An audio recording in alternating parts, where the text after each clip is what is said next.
પોતાના જીવનની સફળતા માટે. એના ઘટમાં બોલે તો છે જ, પણ જે સદગુરુ, સંત, મહાપુરુષ અથવા કોઈ આદ્યશક્તિ માતાજી, એના ઘટમાં એ છે ને, એ ચેતન છે. આજ હું તને કહું, નરસિંહ મહેતાનું તું ભજન ગા તો એના પર ચોકડી મારી અગાય, અને કોઈક સંસારી બોલતો હોય તું કહી દે તો ગાંડી કહી દે ને. મીરાબાઈ નું ભજન હોય એના પર તું ચોકડી માર, રામાપીર નું ભજન હોય એના ઉપર તું ચોકડી માર, કબીર નું ભજન હોય એના પર તું ચોકડી માર. હું કામ નો માર? કારણ કે અહીંયા પ્રગટ છે. અહીંયા બલિહારી ઉસગટકી પ્રગટ, જ્યાં પ્રગટ હોય. રવિ સાહેબ નું ભજન ગાય તો, કોઈ સંતો મહાપુરુષો નું ભજન ગાય તો, કોઈ પણ ના ભજન ગાય તો, પણ એમાં આપણે ચોકડી નહીં મારી. હુકમ નહીં મારી? કારણ કે અહીંયા ઓનો પ્રગટ છે.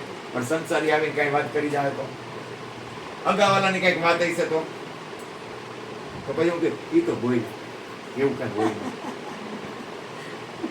અને એનું મહત્વ નહીં રહે. આપણે કબીર તારા હગા થાય તો કાં તું કબીરની વાણી ગા, અને તારી ત્રીજી પેઢીએ, ચોથી પેઢીએ ને તું કોઈ દી યાદ કરસ? આપણા બાપુજીના આપણે યાદ કરી.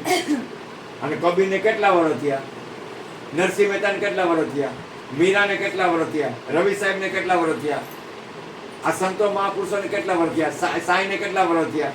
હવે એના ઉપર ચોકડી મારી ગઈ કોઈ? કોઈના બાપની તાકાત છે ચોકડી મારી ગઈ? જોઈ પ્રગટ.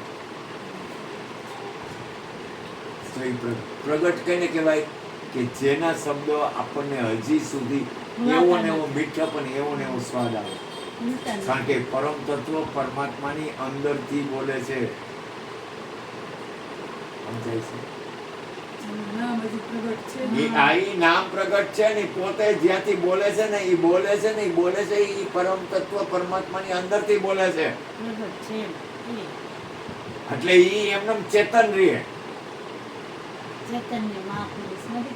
ચૈતન્ય મહાપ્રભુ, બોલો ઇસ્કોન હરે કૃષ્ણ.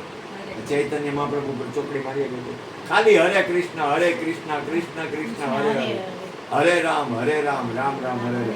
આટલો મંત્ર ખાલી. પણ તમે વિચાર કરો, આખું વિશ્વ ગાંડું થાય. આખું વિશ્વ ગાંડું થાય. વિચાર તો કરો કેવડું ભજન. હવે એની ઉપર ચોકડી મારવી.